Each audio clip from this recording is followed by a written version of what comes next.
சிறிய இடைவெளிக்கு பிறகு மீண்டும் கிஸ்கால் டிஎம்டி கம்பிகள் வழங்கும் கேள்வி நேரம் நிகழ்ச்சிக்கு உங்களை மிகுந்த அன்போடு வரவேற்கின்றேன். தலித்துகள் திராவிட முன்னேற்றக் கழக அதிமுக அண்ணா திராவிட முன்னேற்றக் கழக ஆட்சியில் தலித்துகளுக்கான அவர்களை வெறும் வாக்கு வங்கியாக பயன்படுத்த தொடங்கிவிட்டார்கள். அவர்களை ஆதரித்து நிற்க வேண்டிய திமுக அதிமுக ஆதரிக்க வேண்டிய கட்டங்களில் அதிலிருந்து தவறிவிட்டன என்று மார்க்சிஸ்ட் கம்யூனிஸ்ட் கட்சி ஒரு குற்றச்சாட்டை முன்வைத்திருக்கிறது. அந்த தளத்திலே விவாதித்துக் கொண்டிருக்கின்றோம். இடைவேளைக்கு பிறகு நம்முடைய அதிமுகவின் சார்பாக தன்னுடைய வாதங்களை வைப்பதற்காக வழக்கறிஞர் காசிநாத பாரதி நம்முடைய இணைந்திருக்கிறார். வணக்கம்.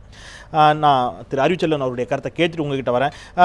திரு அறிவுச்செல்வன், இந்த இடத்துல திமுக அதிமுக இரண்டு கட்சிகளாலும் தான் இன்றைய அந்த தலித்துகளின் மீதான தொடர் தாக்குதலோ அல்லது பிரச்சனையோ இவர்கள் கண்டும் காணாமல் இருந்ததுதான் அதனுடைய நீட்சியாக பயணித்துக் கொண்டிருப்பது என்பது போன்ற ஒரு துணிதான் பிருந்தா காரத் அவருடைய கருத்தில் வெளிப்படுகிறது. உங்களுடைய பார்வை?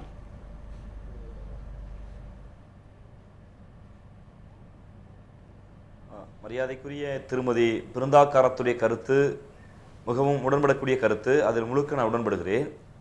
அதற்கு முன்பு இங்கு இருக்கக்கூடிய திராவிட முன்னேற்றக் கழகம் அனைத்து இந்திய அண்ணா திராவிட முன்னேற்றக் கழகத்தை குற்றச்சாட்டு பண்ணுவதற்கு முன்பு தலித்துகளின் பெயரால் அரசியல் செய்கிற கட்சிகளை நான் குற்றச்சாட்ட விரும்புகிறேன். காரணம், மேலவளவு கீழவளவு பிரச்சனைக்கு அடுத்து முருகேசனுடைய படுகொலைக்கு அடுத்து கட்சியை ஆரம்பித்த விடுதலை சிறுத்தைகள் கட்சி மீண்டும் அதே திராவிட கட்சிகளோடு கூட்டணி வைத்து கொஞ்சி குழாவியதுதான் இங்கு வந்திருக்கிற எதிர்வினை.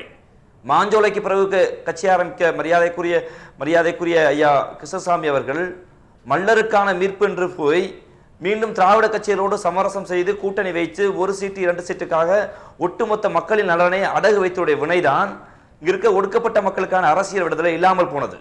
எந்த நோக்கத்திற்காக கட்சி ஆரம்பித்தார்களோ அந்த நோக்கத்தையே பிழை தவறி போய் ஒரு சீட்டுக்கும் 2 சீட்டுக்கும் பேரம் பேசி தன் மக்களை அடகு வைக்கிற வேலைக்குதான் ஒடுக்கப்பட்ட மக்களின் உரிமைக்கு திராவிட கட்சிகள் குரல் கொடுக்காத வேதனையாக இருக்கிறது. மரியாதைக்குரிய ஐயா வைத்தியலிங்கன் சொன்னார், பெரியார் சிந்தனைகளை நாங்கள் முன்னெடுத்துக் கொண்டிருக்கிறோம் என்று.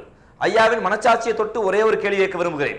நீங்கள் பெரியாரின் கொள்கையை முன்னிறுத்தீர்கள் என்றால் எந்த பொது தொகுதியில், தாழ்த்தப்பட்ட தொகுதியை தவிர எந்த பொது தொகுதியில், எத்தனை தொகுதியில் இதுவரைக்கும் திராவிட முன்னேற்ற கழகம் என்கிற கட்சி ஒரு தாழ்த்தப்பட்ட வேட்பாளரை பொது தொகுதியில் நிறுத்தி இருக்கிறது என்பதற்கு பதிலை நீங்கள் சொல்ல வேண்டும் என்பதை நான் பணிவன்போடு கேட்டுக்கொள்ள விரும்புகிறேன்.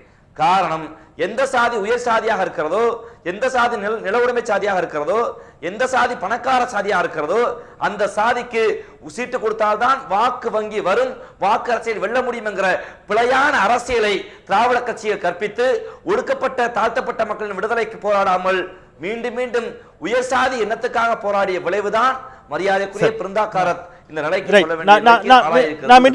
நான் மீண்டு வரேன் உங்களிடம் மறிகிறேன். அறிவிச்சலன் மீண்டும் வருகிறேன். காசிநாத பாரதி, அடிப்படையில் நீங்கள் வருவதற்கு முன்பாக நடந்த உரையாடல்கள் இங்கே இருந்த விவாதம் என்பது அதிமுக திமுக இரண்டின் மீதும் வழக்கறிஞர் ரஜினிகாந்தும் சரி பேராசிரியர் அருணும் சரி அந்த குற்றச்சாட்டுகளை முன்வைத்திருக்கிறார்கள். அதற்கான உதாரணமாக அவர்கள் கீழவெண்மணியில் தொடங்கி திமுகவின் ஆட்சி காலத்தில் இருந்த கீழவெண்மணியில் தொடங்கி பரமக்குடி இன்றைக்கு அதிமுக ஆட்சியினுடைய நீட்சியாக இருக்கக்கூடிய சேஷசமுத்திரம் வரை சுட்டிக்காட்டியிருக்கிறார்கள். திமுக ஆட்சி காலத்தில் நடைபெற்ற தாமிரபரணி படுகொலைகளுக்கு அதிமுக கண்டன அறிக்கையை கொடுக்கிறது. ரைட், அன்றைக்கு அரசு ஒரு தாக்குதலை தலித்துகளின் மீது நடத்துகின்ற பொழுது திமுக ஆட்சியிலிருந்து அதிமுக கண்டிக்கிறது, அதிமுக ஆட்சியிலிருந்தால் திமுக கண்டிக்கிறது. ஆனால் சேஷசமுத்திரம் தொடர்பாக இதுவரை எந்த கண்டன அறிக்கையும், அவர்கள் பாதிக்கப்பட்டவர்களுக்கு உடனடியான இழப்பீடும், காவல்துறைக்கு இழப்பீடு வழங்கப்பட்டிருக்கிறது, பாதிக்கப்பட்டவர்களுக்கு அதன் பிறகு கொடுக்கப்பட்டது. அது தொடர்பாக மிக வீரியமான எந்த அறிக்கையும் அதிமுகவின் சார்பில் இதுவரை கொடுக்கப்பட்டதாக தெரியவில்லையே. இன்றைக்கு ராஜீவ்காந்தி உள்ளிட்ட, இன்றைக்கு தோழர் ரஜினிகாந்த் உள்ளிட்ட அனைத்து தோழர்களும் இங்கே டிபேட்டில் கலந்து கொண்டு விவாதம் செய்கின்ற அளவிற்கு வளர்ந்திருக்கிறோம், அதற்கான படிப்பினை படித்திருக்கிறோம் என்று சொன்னால் அது திராவிட இயக்கத்தினுடைய வெற்றி. பெரியாரினுடைய வெற்றியா? பெரியாருடைய வெற்றி, திராவிட இயக்கத்தினுடைய வெற்றி. அந்த பெரியாரின் சமூக சீர்திருத்த கொள்கைகளே குளிதோண்டி புதைத்து விட்டார்கள் வாக்குக்காக அப்படிங்கறதா. சில குறிப்பிட்ட சமுதாயத்தைச் சேர்ந்தவர்கள் மட்டுமே மருத்துவ படிப்பு உள்ளிட்ட உயர் படிப்புகளை படிக்க முடியும் என்று இருந்த கால சூழ்நிலையை அதுதான், அதுல மாற்றுக்கருத்து இல்லை. பெரியாரால் இந்த வெற்றி என்பதில் மாற்றுக்கருத்து இல்லை, இன்க்ளூடிங் மை செல்ஃப். நம்ம அதில் நிற்கிறது அவருடைய பங்கு பெரும் பங்கு, அம்பேத்கரினுடைய பங்கு, எல்லோருடைய பங்கும் இருக்கிறது. அது ஒரு பக்கம். என்னுடைய கேள்வி என்பது, ஆனால் அந்த பெரியாரின் சமூக சீர்திருத்த கொள்கைகளையே குளிதோண்டி புதைத்து விட்டார்கள் வாக்கு வங்கிக்காக அப்படிங்கிறதான் பிருந்தா காரத்தின் குற்றச்சாட்டு. இல்ல, அப்படி இருந்தா அவங்களுக்குள்ள ஓட்டு போட்டு அவங்களே இன்னைக்கு முதலமைச்சர் ஆக்கியிருப்பாங்க. அதாவது வந்து என்னன்னா, என்னுடைய கருத்தை பதிவு வச்சாரு. நீங்க ஒரு கேள்வியை கேட்டீங்க, ஆளுங்கட்சி வந்து ஏதோ அறிக்கை வெளியிடலன்னு சொல்லி. ஆளுங்கட்சியாக இருப்பவர்கள் என்றைக்கும் அறிக்கை வெளியிட முடியாது. காவல்துறை தன்னுடைய வேலையை செவ்வனே செய்திருக்கிறது. அதுல எந்த நண்பர் ரஜினிகாந்த் உள்ளிட்ட யாருக்கும் வந்து அதுல மாற்று கருத்து இருக்காது. கைது நடவடிக்கைகள் அனைத்து நடவடிக்கைகளும் மிகச்சரியாக செய்யப்பட்டிருக்கின்றன. நாங்களே ஆளுங்கட்சியாக இருந்து கொண்டு நாங்களே அதை பத்தி அறிக்கை கொடுக்க நடைமுறை சாத்தியம் கிடையாது, தேவையும் கிடையாது. சாத்தியமும் கிடையாது, தேவையும் கிடையாது. முடியாது. அரசுதான் சொல்ல முடியும். நீங்க சொல்லுங்க, நீங்க சொல்லுங்க. அறிக்கை கொடுக்க முடியாது.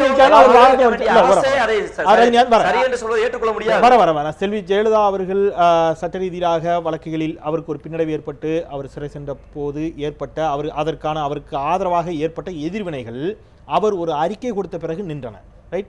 ஈவிகே இளங்கோவன் அவர்களுக்கு எதிராக தொடர்ச்சியான போராட்டங்கள் செல்வி ஜெயலலிதா அவர்கள் ஒரு அறிக்கை கொடுத்த பிறகுதான் நின்றன.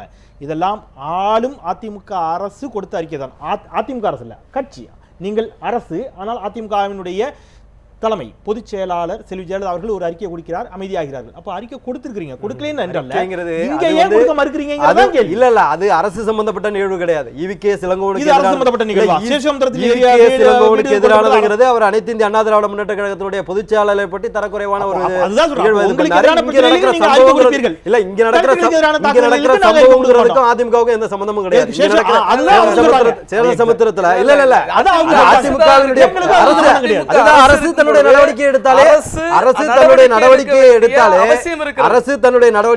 நடவடிக்கையை எடுத்தாலே அதுல அரசு வந்து இன்வால்வ்மெண்டா இருக்கு.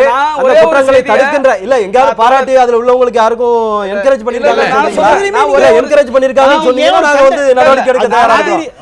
ஒரே ஒரு நிமிஷம், ஒரே ஒரு மறுப்பு சொல்றேன். காசிநாத பாரதிக்கு நான் ஒரு மறுப்பு சொல்றேன். அவர் என்ன சொல்றாரு, சேஷ சமுத்திரத்துல காவல்துறை நடவடிக்கை எடுத்தா சொன்னாரு. காவல்துறை எதற்காக நடவடிக்கைகள் எடுத்தார்கள் சொன்னா, அங்கே தாக்கப்பட்டவர்கள் தலித்துகள் மட்டுமல்ல, காவல்துறை மீதும் அங்க தாக்குதல் நடத்தப்பட்டது. ஒரு நிமிஷம், நடவடிக்கை எடுக்கப்பட்டதா இல்லையா? இல்ல, காவல்துறை மீது தாக்குதல் நடத்தப்பட்டது. ஆனால் பாதிக்கப்பட்ட குடிசை எரிக்கப்பட்ட மக்களுக்கு ஒரு வீட்டிற்கு வெறும் 5000 ரூபாயும், அந்த காவல்துறையில் பாதிக்கப்பட்ட காயம்பட்டவர்களுக்கு 50,000 ரூபாயும் கொடுத்ததான் இந்த அதிமுக அரசு. அது மட்டுமல்ல, இன்றைக்கு மரக்காணத்தில் ஒரு மிகப்பெரிய பிரச்சனை. அதாவது மகாபலிபுரத்தில் பாட்டாளி மக்கள் கட்சியின் சார்பில் மாநாடு போடுகிறேன் என்கிற பெயரிட சாதி வெறியை தூண்டி மோதலை ஏற்படுத்தினார்கள். தருமபுரியில கிட்டத்தட்ட 400 வீடுகள் கொளுத்தப்பட்டது. இதற்கெல்லாம் இந்த அதிமுக அரசு எந்த ஒரு எதிர்வினையும் செய்யவில்லை. ஆனால் மகாபலிபுரம் மாநாட்டில் நின்று கைது பண்ணி பாருன்னு முதலமைச்சர் ஜெயலலிதாவிடம் சவால் விட்டதற்காகத்தான் அவர் கைது செய்யப்பட்டார்.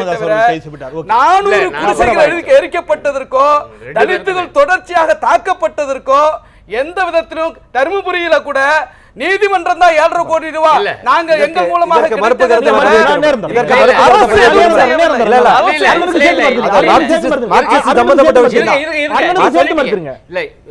உங்க 2 பேருக்கு நான் பதில் சொல்லணும். ஒண்ணு, எங்களுடைய தோழர் பிருந்தா காரத் ஏன் சொல்றாங்க, வாக்கு வங்கி அரசியலுக்காக தலித் மக்களுக்கு ஆதரவாக இருக்க வேண்டிய திமுகவும் அதிமுகவும் தங்கள் கடமையிலிருந்து தவறிவிட்டது. மொதல் பாயிண்ட்.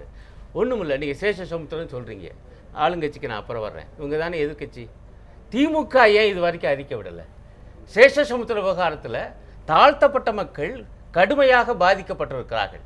பெரியார் வழி, அண்ணா வழி என்றால் இங்கே விளையாடி இருப்பது சாதி வெறி. எந்த பக்கம் இருந்து வரட்டும் எங்க சாதி வெறி. அப்படி வந்து ஒரு பகுதியினர் பாதிக்கப்படும் பொழுது பாதிக்கப்பட்ட மக்களுக்காக குரல் கொடுக்காமல் ஏன் திமுக மௌனம் காத்தது?